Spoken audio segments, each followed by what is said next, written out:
الحمد لله رب العالمين، والصلاة والسلام على أشرف الأنبياء والمرسلين وعلى آله وصحبه ومن تبعهم بإحسان إلى يوم عظيم. أما بعد، فأعوذ بالله من الشيطان الرجيم. بسم الله الرحمن الرحيم. يريدون ليطفئوا نور الله بأفواههم والله متم نوره ولو كره الكافرون. صدق الله العظيم.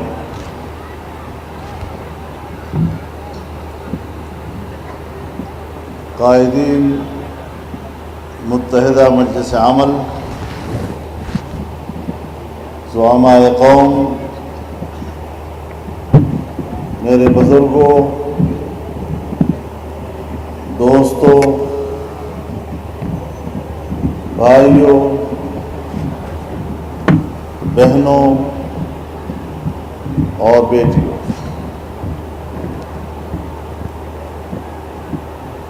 عید ملن پارٹی کی نسبت سے میں سب سے پہلے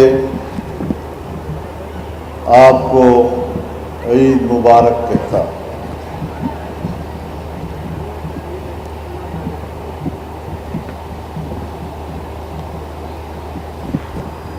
عید کی خوشی کے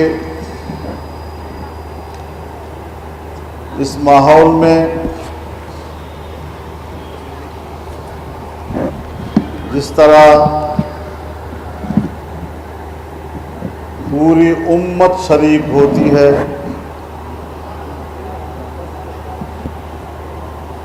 ہر مسلمان پوری دنیا میں، عالم اسلام میں رمضان المبارک کا مہینہ عبادات کے ساتھ گزارتا ہے،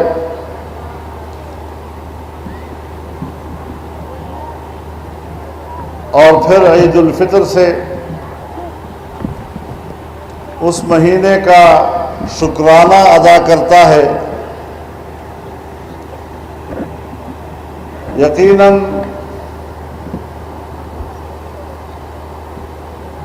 آج کی یہ مجلس بھی دنیا کو یہ پیغام دینا ہے کہ امت مسلمہ ایک وجود ہے، ایک جسم ہے،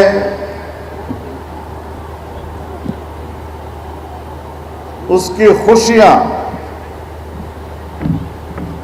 مشترک ہے، آپس کی محبتیں ہماری مشترک ہیں، جیسا کہ جناب رسول اللہ صلی اللہ علیہ وسلم نے فرمایا: ترى المؤمنين في توادهم وتعاطفهم وتراحمهم كمثل جسد واحد إذا اشتكى عينه اشتكى كله وإذا اشتكى رأسه اشتكى كله وإذا اشتكى عضو تداعى له سائر الجسد بالسهر والحمى۔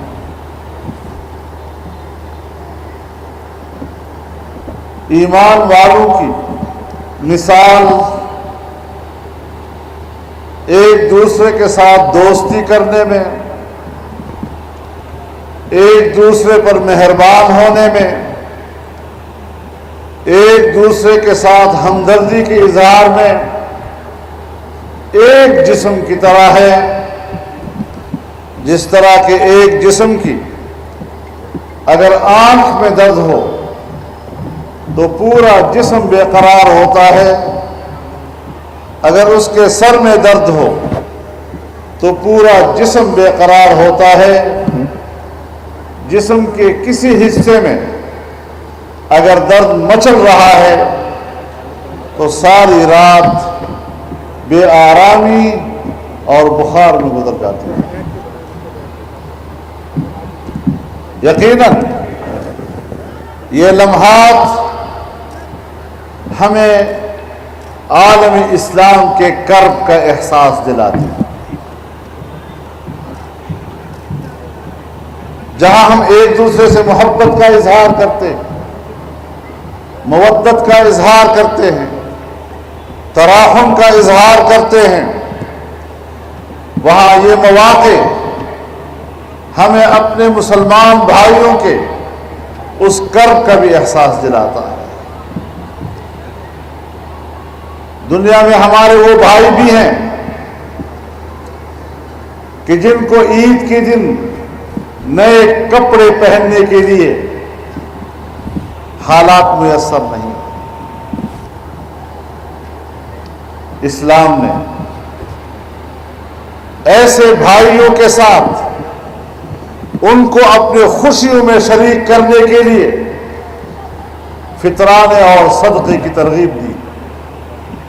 معلوم کرو، ہر شخص کا اپنا پڑوس ہے، ہر شخص کا اپنا ماحول ہے، کہیں کوئی بھوکا تو نہیں ہے، کہیں کوئی ایسا تو نہیں کہ جس کے جسم پر لباس نہیں ہے، اس کا چھوٹا بچہ دوسرے بچوں کے ساتھ کھیل نہیں سکتا، خوشیوں میں شریک نہیں ہو سکتا۔ یہ دین اسلام کی وہ تعلیم ہے کہ جس نے امت کو ایک جسم بنانے کی ترغیب دی، تربیت دی۔ آج کشمیر کے مسلمان پہ کیا گزر رہی ہے، وہ کس کرب کا مقابلہ کر رہا ہے، فلسطین کے مسلمان پہ کیا گزر رہی ہے، اسرائیل کے صہیونی ریاستی دہشت گردی کا نشانہ بن رہے ہیں، غیر مسلح اجتماعات پر بمباری اور گولہ باری ہو رہی ہے، پل بھر میں سینکڑوں لوگ شہادت کی جام نوش کر لیتے ہیں۔ شام کے مسلمانوں پہ کیا گزر رہی ہے، آپ جائیں آج ترکی کے سرحدات میں لاکھوں انسان مہاجر بن کر آئے ہیں، ہمارے دوست وہاں گئے ہیں، انہوں نے ان کی حالت زار کو دیکھا ہے، وہاں سائبان بھی نہیں ہے، درختوں کے سائے کے نیچے بچے بلک رہے ہیں، جسم پر کپڑا نہیں ہے، ٹھنڈ کے ماحول میں، اور اگر بارش بھی ہو جائے تو ہمارے وہ بھائی اور وہ بچے کس کرب میں وہ لمحے گزار رہے ہوتے ہیں۔ ہم یہاں عید کی خوشی میں مصروف ہوتے ہیں، ہم ایسے بھائیوں سے بے پرواہ ہو جاتے ہیں اور ان کے اس کرب کا ہمیں احساس نہیں ہوتا۔ آج ہم نے اس احساس کو اپنے دل میں سمونا ہے۔ آپ آج کے اس اجتماع سے یہ سبق لے کر جائیں کہ عید ہماری مشترک ہے، اور اگر ہمارا کوئی بھائی عید کی اس خوشی میں شریک نہیں ہو سکتا، ہم نے کس طرح اس کے ساتھ خوشی بانٹنی ہے، اس کے کرب کو ہم نے کس طرح اس کے ساتھ بانٹنا ہے، اس کی تکلیف کو ہم نے کس طرح ہمیں ان کے ساتھ بانٹنا ہے۔ اور ظاہر ہے کہ آج اسلام کے اس بنیادی درس کو ہم نے یاد رکھنا ہے کہ اسلام انسانیت کو آزادی عطا کرتا ہے، اسلام انسانیت کو احترام آدمیت دیتا ہے۔ وَلَقَدْ كَرَّمْنَا بَنِي آدَمَ وَحَمَلْنَاهُمْ فِي الْبَرِّ وَالْبَحْرِ وَرَزَقْنَاهُمْ مِنَ الطَّيِّبَاتِ وَفَضَّلْنَاهُمْ عَلَى كَثِيرٍ مِّمَّنْ خَلَقْنَا تَفْضِيلًا۔ احترام آدمیت ہے، روئے زمین پر اس کو حاکمیت کا حق دیتا ہے، اور ایک خوشحال معیشت کا تصور اس کو عطا کرتا ہے، تمام مخلوقات پر اس کو فضیلت کا احساس دلاتا ہے۔ ہماری اس فضیلت کو، ہماری اس شرف انسانیت کو کون سی چیز ہے جو اس شرف کو تباہ کر رہی ہے؟ شرف انسانیت کا دشمن کیا ہے، شرف انسانیت سے متصادم چیز کیا ہے؟ انسانی شرف سے متصادم اور اس کی ضد غلامی کا تصور۔ اگر انسان آزاد ہے اور آزادی کے تصور کے ساتھ وہ اپنی انفرادی اور اجتماعی زندگی گزارتا ہے تو یہ شرف انسانیت کی علامت ہے۔ اور اگر انسان غلام ہے اور انسان کی بالادستی ہے اس کے اوپر، اللہ رب العزت کی بالادستی اور اس کی حاکمیت کی بجائے انسانی حاکمیت اور انسانی جبروت کا غلام بن گیا ہے تو پھر اس سے انسانی شرافت اور اس کا احترام زمین بوس ہو جاتا ہے۔ آئیے بحیثیت مسلمان ہم مل کر انسان کی آزادی اور اس کے شرف و کرامت کی علم کو بلند کریں۔ آج ہمارا مقابلہ ان قوتوں کے ساتھ ہے جو آزادی کی غلط تعبیر کرتا ہے۔ ایک مادر پدر آزاد معاشرہ اور معاشرتی آوارگی کو انہوں نے آزادی کا نام دے دیا ہے، یعنی اللہ کی حاکمیت سے بھی باراتر ہو جاؤ، اللہ کی بندگی کا انکار کر دو۔ اس کو ان لوگوں نے آزادی و حریت سے تعبیر کیا ہے۔ میرے بھائیوں، اس تصور کو اور اس کے اندر جو تضاد ہے اور تصادم ہے اس کو ہمیں سمجھنا ہوگا۔ یہ لوگ اللہ کی بندگی کا انکار کر کے اس کو آزادی سے تعبیر کرتے ہیں، اور ہم اللہ کی حاکمیت کو قبول کر کے اور اس کی بندگی کو قبول کر کے انسان کی بالادستی کا انکار کرتے ہیں۔ بڑا فرق ہے دونوں تصورات۔ اس کا نام آزادی ہے۔ آج اگر امریکہ اور دنیا کی طاقتور قوتیں دفاعی لحاظ سے طاقتور، اقتصادی لحاظ سے طاقتور، سیاسی لحاظ سے طاقتور، اگر وہ مسلمان امت کو غلام بنانا چاہتی ہے تو یہ ایک چیلنج ہے آپ کے سامنے، ایک معرکہ ہے آپ کے سامنے، اور اس معرکے کو ہم نے کیسے سر کرنا ہے اس کے لیے ہمیں سوچنا ہے۔ ہم اپنے محدود ترین مفادات کے لیے امت مسلمہ کے عظیم مفاد کو بھول جاتے ہیں، اس کو ثانوی حیثیت دے جاتے ہیں۔ اگر ہمیں احساس ہے کہ دنیا میں ہمارے سامنے کیا چیلنج ہے اور کن آزمائشوں سے ہم وابستہ ہیں تو پھر ہمیں اپنی ترجیحات کو طے کرنا ہوگا۔ میرے محترم دوستو، آج دنیا ہمیں غلام بنانا چاہتی ہے۔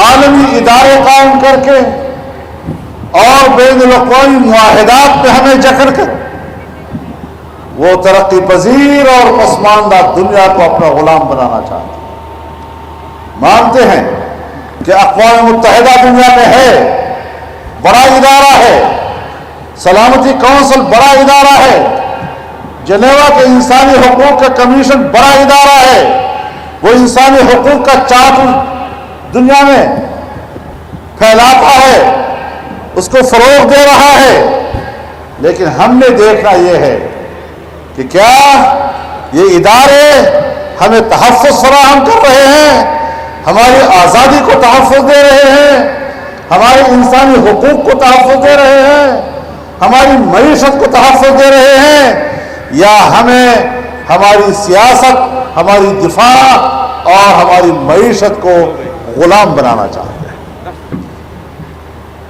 اقوام متحدہ دنیا کو امن نہیں دے سکا، اقوام متحدہ اور سلامتی کونسل انسانوں کو حقوق نہیں دے سکا ہے۔ اقوام متحدہ کا کردار وہ ہے جو ہمیں کشمیر میں نظر آ رہا ہے، اقوام متحدہ اور سلامتی کونسل کا کردار وہ ہے جو ہمیں افغانستان میں نظر آ رہا ہے، اقوام متحدہ اور عالمی اداروں اور انسانی حقوق کا کردار وہ ہے جو ہمیں عراق میں نظر آ رہا ہے، جو ہمیں شام میں نظر آ رہا ہے، جو ہمیں لیبیا میں نظر آ رہا ہے، جو ہمیں صومالیہ میں نظر آ رہا ہے، جو ہمیں مالی میں نظر آ رہا ہے، جو ہمیں آج یمن میں نظر آ رہا ہے، اور کس طرح اسلامی دنیا پر خوف کے سائے منڈلا رہے ہیں۔ کس کے ہاتھوں؟ کون سی قوم ہے جس کو اقوام متحدہ نے آج تک آزادی دلائی ہو؟ لیکن سب کو سمیٹ کر اس کو امریکہ اور مغربی قوتوں کا غلام بنانا اس کے اعتبار سے ایک سیاسی ادارہ بن گیا ہے۔ دنیا میں دنیا کی معیشت کو کنٹرول کرنے والے ادارے، چاہے وہ IMF ہے، چاہے وہ ورلڈ بینک ہے، چاہے وہ ایشین بینک ہے، چاہے وہ دنیا کو قرض دینے والے ادارے اور گروپس ہیں، یہ سارے لوگ ہمارے جیسے ممالک کی معیشت کو اپنا غلام بنانے کی کوشش کرتے ہیں، ہمیں اپنی آزادیوں سے محروم کرتے ہیں۔ پاکستان کا سرمایہ، پاکستان کے وسائل، لیکن اس پر قبضہ ان کا ہے، اس کے فیصلے انہوں نے کرنے ہوتے ہیں، اور پوری قوم سادگی سے یہ سنتی ہے کہ آج پارلیمنٹ بجٹ پاس کر رہا ہے اور ایک وزیر خزانہ بجٹ پیش کر رہا ہے۔ اس قوم کو یہ علم نہیں ہے کہ ہمارا بجٹ نہ ہم نے تیار کیا ہے نہ ہم نے پیش کیا ہے، اس کو عالمی اداروں نے مرتب کیا ہے، اور عالمی ادارے پہلے اپنے مفاد کو دیکھتے ہیں، پھر وہ آپ کی معیشت کو دیکھتے ہیں۔ آج عالمی ادارے عالمی معاہدے کر کے ہماری دفاعی صلاحیتوں کو کنٹرول کر رہے ہیں۔ CTBT پہ دستخط کر دو، NPT پہ دستخط کر دو، ایٹم بم ہمارا ہے، اسلحہ ہمارا ہے، میزائل ہمارے ہیں، لیکن اس کو استعمال کرنے کا اختیار ہمارے پاس نہیں ہے۔ اور آج میں نے خود مسودہ دیکھا پارلیمنٹ کے اندر،